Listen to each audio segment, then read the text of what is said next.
دی آیتونو کریمو کی اللہ جل شانہ نبی کریم صلی اللہ علیہ وسلم تا د حضرت داؤد علیہ السلام او داغی د صبر متعلق سے ذکر کی په دنیا کې چې څومره پیغمبران تیر شوي دي نو د ټولو پیغمبرانو باندې د الله د طرف نه ازمایش او امتحان راغلی. حضرت داؤد علیہ السلام د الله جل شانه جلیل القدر پیغمبر تیر شوی دی. حضرت داؤد علیہ السلام چې په کومه زمانه کې پیغمبرو نو دی بادشاہ همو خلیفہ همو د خلکو بادشاہ همو خلیفہ او ډیر د عدل او د انصاف بادشاہی کوله. حضرت داؤد علیہ السلام ته د الله د طرف نه زبور کتاب ملو شو او زبور د دې تلاوت به کولو حضرت داؤد علیہ السلام. نو حضرت داؤد علیہ السلام به چې کله د زبور تلاوت کولو نو غرونو به ورسره هم تسبیحات ویل او چې دا کم چرند پرند دا مرغی دی دا نور داسې مخلوق دی به ورسره هم د الله تعالی تسبیحات کول. نو په دې آیتونو کریمو کې الله تعالی د حضرت داؤد علیہ السلام د صبر متعلق یو واقعه ذکر کوي رسول الله مبارک ته. او واقعه داسې و چې حضرت داؤد علیہ السلام په خپل محل کې خوب کولو آرام کولو او دا غیبا په د سلیریش غنټو کې د خوب او د آرام ټیم داو چې د ماسپخینې د روټۍ نه پس په بیا سدي لغونت خوب به کولو. نو حضرت داؤد علیہ السلام په ټوله ورځ د خلکو د خدمت کې مشغوله بو د خلکو مسائل به حل کول. نو چې کله د حضرت داؤد علیہ السلام د خوب ټیم راغی هغه څوکیدارانو ته ویل چې زه لږ خوب کوم لږ اوده کېږم ستړی یم خو لیکن څوک به ګورې نه راپرېږدی. نو حضرت داؤد علیہ السلام په خپل محل کې اوده شولو آرام یې کولو. په دې کې یو دوه کسان راغلل خو د دې دوو کسانو سره هر یو کس سره خپل خپل قام او خاندان هم ورسره دوه کسان رالل. دا دوه کسان مشرانو د هر یو سره خپل قام او خاندان ورسره هم راغلو. نو دې دوه کسانو څوکیدارانو ته وی چې مونږ پرېږده چې حضرت داؤد علیہ السلام ته ورشو چې مونږ له دا فیصله وکړي زمونږ څه مقدمه ده جګړه هم ده چې دا جګړه راله ختمه کړي. نو څوکیدارانو ورته وی چې نه د هغه اجازت نشته هغه آرام کوي خوب کوي. نو دې خلکو د دې سره خو خپل خاندانونه راغلو خپل قام ورسره راغلو. نو دی چې دی هغه څوکیداران په دی په غالب شول او حضرت داؤد علیہ السلام چې په کم محل کې ودو بس حق ډایرک ورغلل. نو چې ډایرک ورغلل حضرت داؤد علیہ السلام د خوب نه پاسولو. هلکه تاسو نه تپوس کوم چې ته خو سم ستړی که نه سم ستړی د کار روزګار نه راشي اوده شي او چې په خوب ورشو په دې کې د څه دی د یو ورځ وورې نو څونه چغې به وی بند کړه لکه دا وخت وایې که نه وایې او که ماشومې وایي دس دغه بچه ایستا داسې وکړم اوستا څونه کنځل وینا کوو که نه کوو که نه لکه. لیکن د حضرت داؤد علیہ السلام صبر ته ګوره چې څنګه دی په داسې په تیزۍ سره او په جلتۍ سره ورغلل. حضرت داؤد علیہ السلام د خوبه یې راپاسولو. لیکن بادشاه امیر المؤمنینو قوت ورسره و که دا د دې زمانې یو وزیر یو باچا چا د خوبه راپاسو چې ته به د هغه کنځل وینا او د هغه بدماشۍ ته ګوره. حضرت داؤد علیہ السلام د خوب راپاسولو او ښه مزیدار کېناست. وایه څه مسله ده اولې وی دا تاسو په کوم رالی وي زما هغه څوکیداران څه شو. څوکیدار ورته وی حضرت موږ ته چې څه سزا راکې راله راکه خلک ډېرو موږ نشو منې کولی. حضرت داؤد علیہ السلام وی وایه ښه څه مسله ده. نو دا دوه کسان را مخکې شول. یو ورته وی ګوره جي ما سره 99 ګړي دي 99 یو کم 100 ګړي دي را سره. دا بل ورته وی چې زما سره یوه ګډه ده یوه. نو دا د یو کم 100 والا سړی چې دی که نه نو دا دی بل ته وی چې تا سره خاص یو ګډه ده که نه نو دا یو مال راکړه چې زما دا ګډې څه دي دا 100 شي. خبره پوه شوې دا یو مال راکړه چې دا څه دي 100 شي. نو حضرت داؤد علیہ السلام دا فیصله ولا حل کړله، لیکن دې کې صرف اشاره دې طرف ته ده چې د حضرت داود علیه السلام د صبر ته وګوره، د حضرت داود علیه السلام د برداشت ته وګوره چې باچا او هغه په خپل محل کې وده او دغه شان په بیا خلک په دومره دغه سره پیرادنه نشول چې د حضرت داود علیه السلام هغه خوب خراب کړلو، لیکن حضرت داود علیه السلام هیڅ سزا هم ورنه کړله او نه ورته څه قار او څه غوسه وکړله. موږ له هم پکې ترغیب دی په دې کې. په پیغمبرانو کې یو بل پیغمبر تیر شوی دی، حضرت یسع علیه السلام. څه شی لکه حضرت یسع علیه السلام. دا حضرت یسع علیه السلام چې کله دی بوډا شولو، کمزوري شولو، نو دوی زه خو کمزوري شوم، بوډا شوم، زمانه پس په زما دا منصب به څوک چلی، نو د اعلان وکړلو. اعلان یې داسې وکړو خلک ټول قام یې راجمع کړو، قام یې راجمع کړو، قام ته تقریر وکړلو. په تقریر کې ورته دا وویل وایي زه کمزوري شوم، سپینګیري یم، بوډا یم، زه نور چې دی د خپل بادشاهي د خپل خلیفتوب نشم کولی، لیکن زمانه پس زه د خپل منصب د مشرۍ چې دی دا زه یو داسې کس ته حواله کوم چې په هغه کې یو څو صفت دی. نو ټول قام حیران شو چې دا دی څنګه صفتونه دي. وره وایي چې دا صفت په کېږه نه چې د هغه به ټوله ورځ روژه وي، ټوله ورځ بې روژه وي، او دویم پکې دا صفت چې قار به نه کوي، غصه به نه کوي، څه به نه کوي، غصه به نه کوي، او دریم پکې دا صفت وي چې د جهاد فی سبیل الله په میدان کې هم څه دی ولاړ وي. نو یو ځل حضرت یسع علیه السلام اعلان وکړو، نو د قام نه څوک رونه وتل، څوک هم رونه وتل، ځکه دا درې صفت ډېر ګران دي که نه. ټوله ورځ روژه، جهاد فی سبیل الله، او قار به هم نه کوې، قار به هم نه کوې، دا ډېر ګران کار دی. نو په دویمه ورځ بیا اعلان وکړو، په دویمه ورځ هم څوک رونه وتل. نو چې په درېیمه ورځ اعلان وکړو که نه، نو یو ځوان هلک راووتلو چې نوم یې ذوالکفل. نو چې هغه راووتلو نو هغه وی چې ستا دا منصب به زه سنبال کم، تا چې دا کم درې صفتونه یاد کړل دا په ما کې شته، دا په ما کې شته. حضرت یسع علیه السلام ورته وی بس ما تا ته سرې دا خپل دا منصب دا مې تا ته وسپارلو. چې هغه یې مشر کړلو ووره،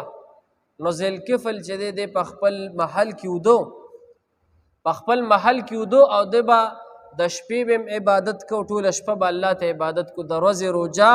او دا شان د قام خدمت، د دین خدمت دا به هم کولو، او قار او غصه به هم په چا نه کوله. شیطان چې دی ابلیس ته چې پته ولګېدله چې راشه دا خو دې سړي کې دا کمالات شته، نو شیطان وی که هر طریقې زه به دې دوکه کوم. نو شیطان ورپسې ولګېدو. نو یو ځل دا ذوالکفل چې ټوله ورځ یې روژه هم وه، او د ماسپښینې لږ غونتې خوب به یې کو، ماسپښینې لږ آرام به یې کو، او د شپې به ټوله شپه عبادت هم کو. نو ذوالکفل چې دی د ټوله ورځ روژه او د قام مسایل هم حل کړل، او د شپې عبادت هم. نو دا شیطان دی راغی او د بوډۍ ښځې په شکل کې راغی، د بوډۍ ښځې په شکل کې چې راغی، چې وی کتل ذوالکفل په دروازه څوکیداران ولاړ دی، هغه وده دی. شیطان دی څوکیدارانو ته وی چې ما د ذوالکفل سره میلاو که، دا خو زموږ مشر دی. خو د څوکیدارانو ته پته نه وه چې یاره دا شیطان دی، هغه د بوډۍ ښځې په شکل کې راغلی. نو هغې ورته چې نه هغه آرام کوي، خوب کوي، دی ورته نه که هر څه که نه، ما دا مسله ده که نه، زما دا مشکل دی که هر څه ماله څه دی، باچا را پاسه. نو هغې ورله باچا را پاسولی دی. چې باچا یې را پاسولی دی، نو شیطان د بوډۍ ښځې په شکل کې ذوالکفل ته ناست دی، قصې یې ورته شروع کړله، ما دا مسله ده، دا مسله ده. ذوالکفل له یې په څه طریقه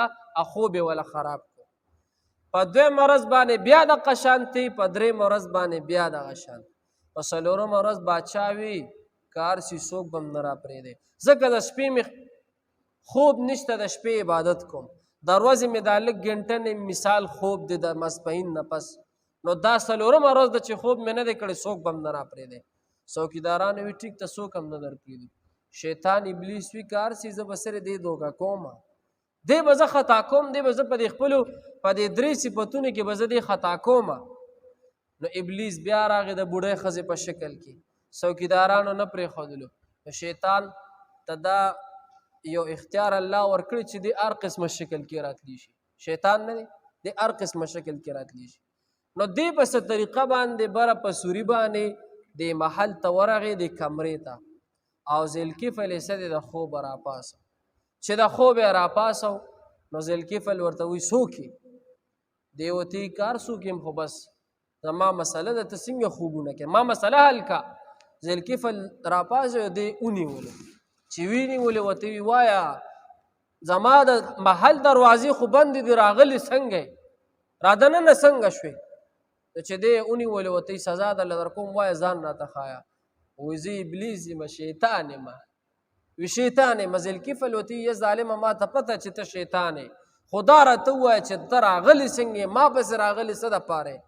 وی په تا پسې زه ډېر وخت نه لګېدلم چې زه به تا دوکه کومه خو ته دوکه نه شوې ته دوکه نه شوې ته په خپل امتحان کې څه دی په خپل هغه صفتونو کې ته کامیاب شوې وی یو خدا چې د شپې د عبادت هم قضا نه کو دروازې د روژه هم قضا نه کړله دریم نمبر دا چې تا په ما باندې قار او غصه مو نه کړله څلورمه ورځ ده چې خود وله خرابومه او په ما دې څه دی قار او غصه دې راباندې ونه کړله ذوالکفل ورته یې ظالمه دا خو موږ د الله سره دا عهد کړی دی دا خو موږ د حضرت عیسی علیه السلام سره دا عهد کړی دی او ته په موږ پسې څه دی لګېدلې نو حضرت داود علیه السلام صبر وکړلو الله رسول الله مبارک ته چې حضرت داود علیه السلام باندې څومره لوی ازمایش امتحان تیر شوی دی او حضرت داود علیه السلام صبر کړی دی موږ ته هم پکې دا ترغیب دی چې په معمولي خبره باندې څه دی اوچتېدل او ښکته کېدل نه دي پکار ښه جي ګورئ جي سبق ته وهل اتاک نبأ الخصم آیا راغلی د تا ته واقعه د داویدارانو اسپها وخت کې تصور المحراب چې په دیوال راوړېدل عبادت خانې ته اذ دخلوا علی داوده کله چې داخل شول دی په حضرت داود علیه السلام باندې ففزع منهم نو یریدو د دوی نه قالو ویل ورته دوی لا تخف مه یریږه خصمان بغا بعضنا علی بعض موږ دو جګړې والا یو چې زیاتې کړې دی په یو په بل باندې فحکم بیننا بالحق نو فیصله وکړه زموږ په منځ کې په انصاف سره ولا تشتت او خبره مه لرې باسه د انصاف نه واهدنا وښایه موږ ته الی سواء الصراط نیغه لاره ان هذا اخي بېشکه چې دا زما ورور دی له 99 د ده دپاره یو کم سل نعجتن ګړي دي ولی یو زما دپاره نعجت واحدة زما دپاره یو ګډه ده فقال اکفلنیها نو چې ما ته دا هم حواله کړه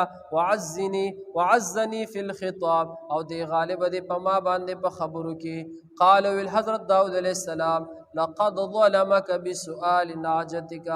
واقع دی ظلم کوي پتا په غستلو د ګډې ستا الی نعاجه د خپلو ګډو کې وان کثیرا من الخلطاء بېشکه چې ډېر د شریکانو نه زیاتې کوي لا یبغي زیاتې کوي بعضهم بعضې له دوی نه علی بعض په یو بل باندې الا الذین مگر هغه کسان آمنو چې ایمان لري وعملوا الصالحات او نیک کارونه کوي وقلیل ما هم او ډېر لږ دي داسې خلک وظن داود خیال کې راغله د حضرت داود علیه السلام انما فتناه چې موږ په ده امتحان وکړلو فاستغفر ربه نو بخنه وغوښتله د خپل رب نه وخر راکعا واناب او پرېوتو په سجده کې رجوع یې وکړله فغفرنا له ذلك نو بخلو موږ هغه ته هغه دا کار وان له عندنا لزلفا او